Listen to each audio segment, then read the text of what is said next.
I am S. Madhavan, Associate Professor in Commerce, SKSS Arts College, Tirupandal.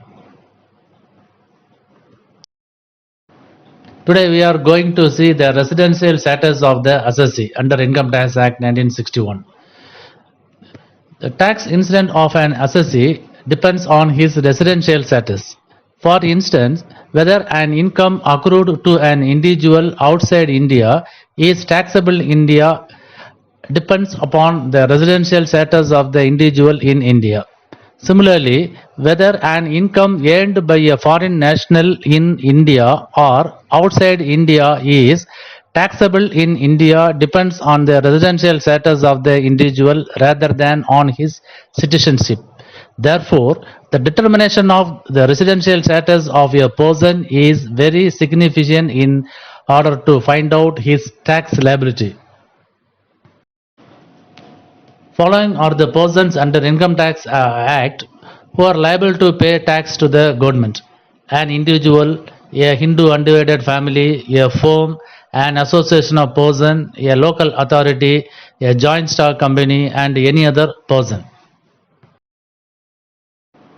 The following table will explain how the residential status of the assessee is classified. Let us see one by one.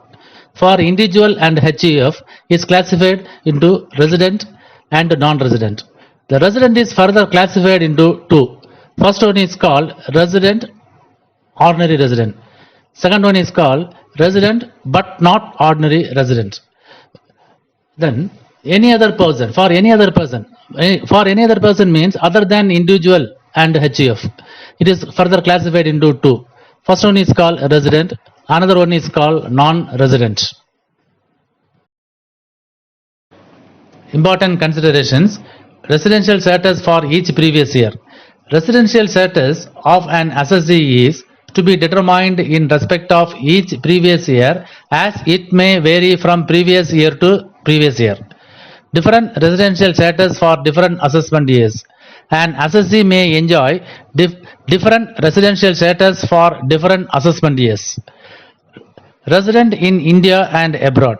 It is not necessary that a person who is resident in India cannot become resident in any other country for the same assessment year. A person may be resident in two or more countries at the same time. It is therefore not necessary that a person who is resident in India will be non-resident in all other countries for the same assessment year. The rules for determining the residential status of an individual.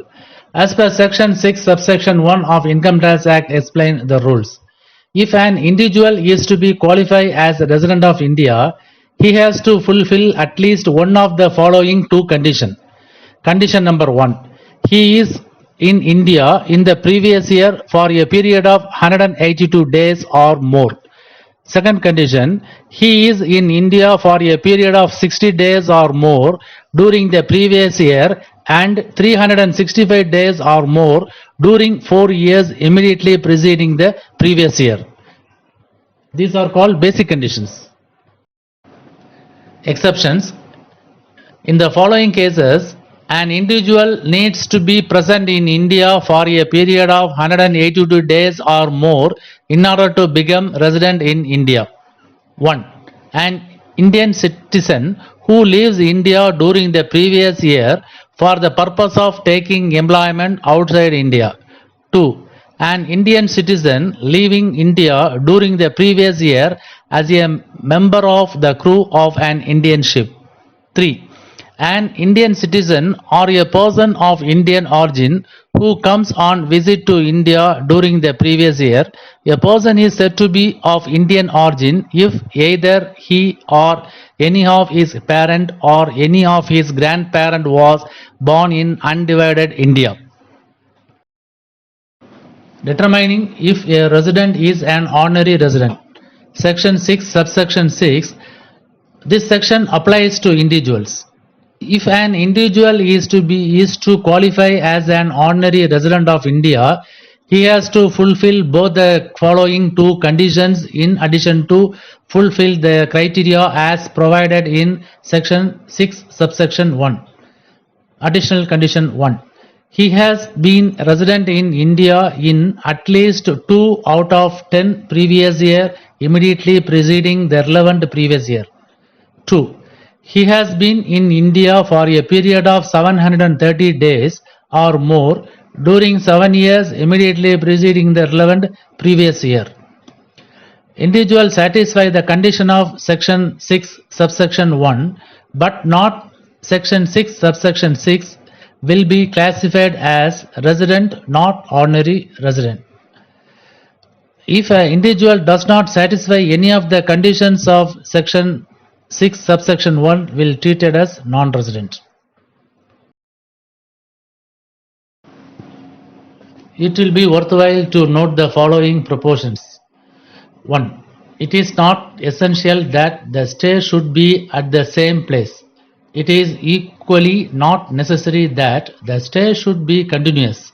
Similarly, the place of stay or the purpose of stay is not material. 2. Where a person is in India only for a part of a day, the calculation of physical presence in India in respect of such broken period should be made on an hourly basis. A total of 24 hours of stay spread over a number of days is to be counted as being equivalent to the stay of 1 day. Determining the residential status of Hindu undivided family. Section 6 subsection 2. This section applies to Hindu undivided family. The distinction under this section is made as under. A Hindu undivided family is said to be resident in India if control and management of its affairs is wholly or completely situated in India. A Hindu undivided family is non-resident in India if control and management of its affair is wholly situated outside India. Control and management is situated as a place where the head, the seat and the directing power are situated. Section 6 subsection 6b.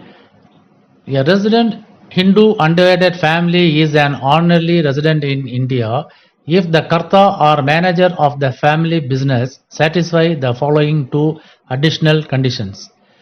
Additional condition 1. He has been resident in India at least 2 out of 10 previous year immediately preceding the relevant previous year. 2. He has been in India for a period of 730 days or more during 7 years immediately preceding the relevant previous year. Residential status of firm or association of person. As per section 6 subsection 2, a partnership firm and an association of persons are said to be resident in India if control and management of their affairs are wholly or partly situated within India during the relevant previous year. They are, however, treated as non-resident in India if control and management of their affairs are situated wholly outside India. Residential status of company. As per section 6 subsection 3, an Indian company is always resident in India. A foreign company is resident in India only if during the previous year control and management of its affair is situated wholly in India.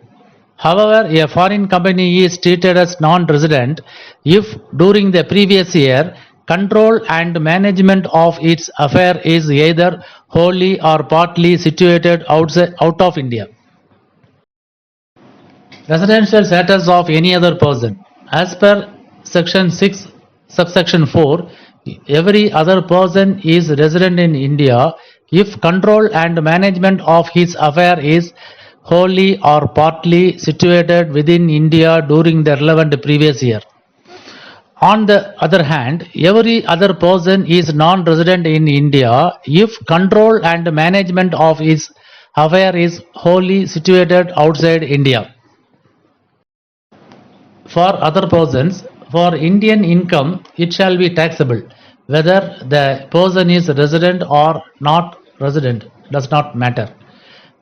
Foreign income is taxable in India only if it is earned by a resident in India, but not taxable in India if it is earned by a non-resident.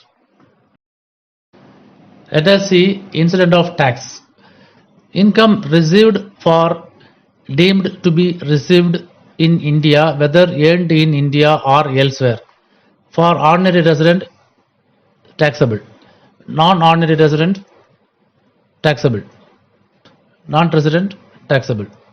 Income accrues or arise or is deemed to accrued or arise in India, whether received in India or elsewhere.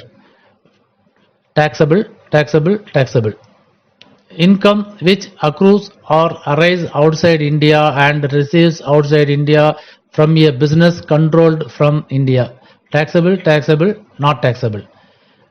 Income which accrues or arise outside India from any other person. Taxable, not taxable, not taxable. Income which accrues or arise outside India and received outside India during the year preceding the previous years and remitted to India during the previous year. Not taxable, not taxable, not taxable.